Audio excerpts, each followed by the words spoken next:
If you are tired of seeing gnats in your home, in your face, on your food, this is the video for you. Hey, this is C, your Ready Gardener. By the end of this video, you will know how to eliminate gnats from your home. All right, let's get to it.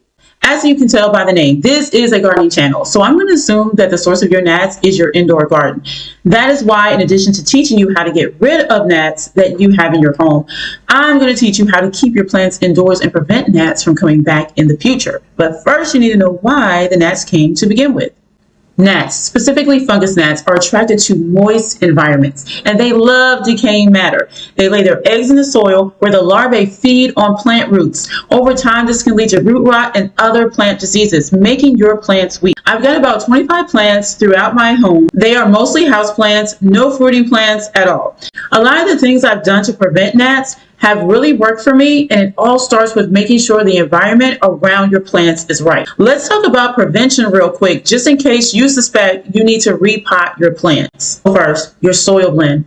The right potting mix is crucial. I recommend using a mix of 2 parts perlite and 1 part vermiculite.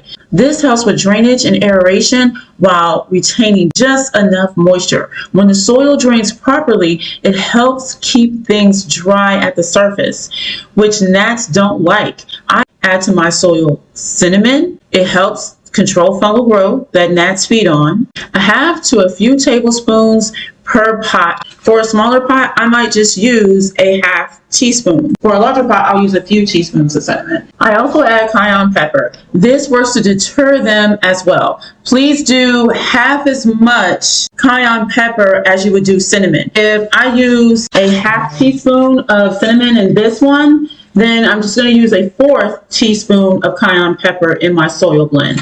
So the next thing is drying out the soil between watering.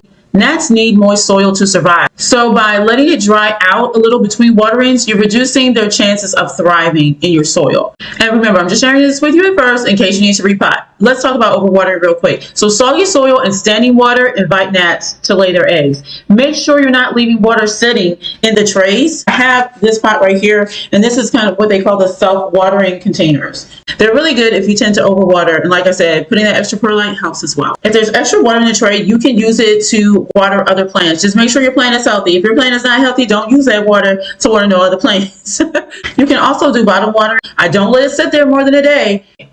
Root rot. Root rot is an issue caused by overwatering and poor drainage, which in turn can attract gnats. A healthy plant is much more resilient against pests and diseases.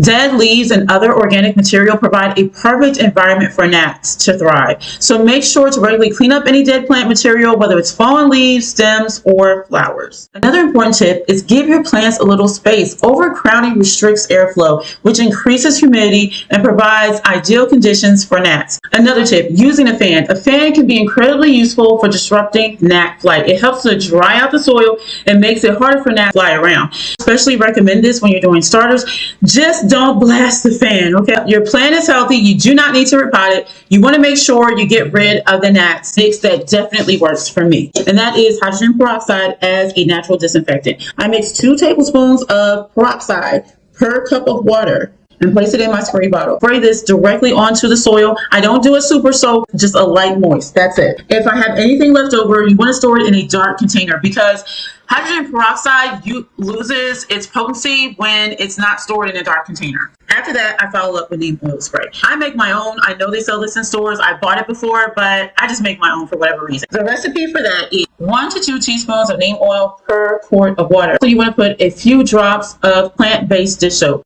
Mix it in a spray bottle, spray it on top and the bottom of your leaves as well as the soil surface where gnats lay their eggs. Neem oil disrupts their life cycle and helps prevent them from coming back. It eradicates the gnats. The neem oil spray is like the best recipe, and depending on how bad the issue is, every time you water, you want to do that until the gnats are gone. Again, no super soaks, enough spray to lightly moist when you do the peroxide spray, and then follow up with the neem oil spray. And leave it alone, let it dry out, and follow up with another spray the next time your plant needs watering. Next, get yourself some sticky traps. They're great for catching adult gnats. Those are the things that you can do to eradicate gnats now. All the recipes and amounts are linked in the description.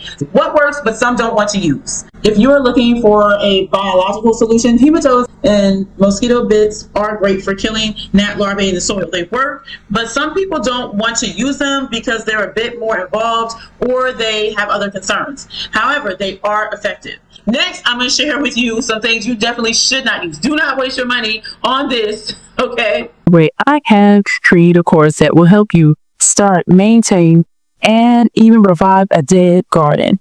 We're offering a crazy deal right now, and it won't last long. Go ahead and click the link in the description and start your garden success today.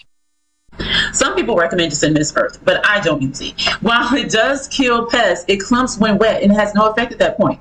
Now, I use deciduous earth outside around my container plants. So I sprinkled deciduous earth around the bottom of the container and it did keep the ants away. I do it actually as a precaution. It's been really effective. Another thing I do not recommend you buying is steel wool. I don't like to use it because it can get wet and just messy. Its purpose is to be a barrier and block access to trap gnats, but a more effective method are the sticky traps with the peroxide spray and that neem oil spray. I'm telling you, that neem oil spray is hidden. So there you have it. Everything I do to eliminate gnats from my indoor space: prevention, the right soil, good watering habits, natural remedies like hydrogen peroxide and neem oil have all helped me keep my plants healthy and gnat free. If you're already dealing with gnats, don't worry. Just follow the tips in this video and soon you'll be on your way to a pest-free indoor garden. Thanks for watching.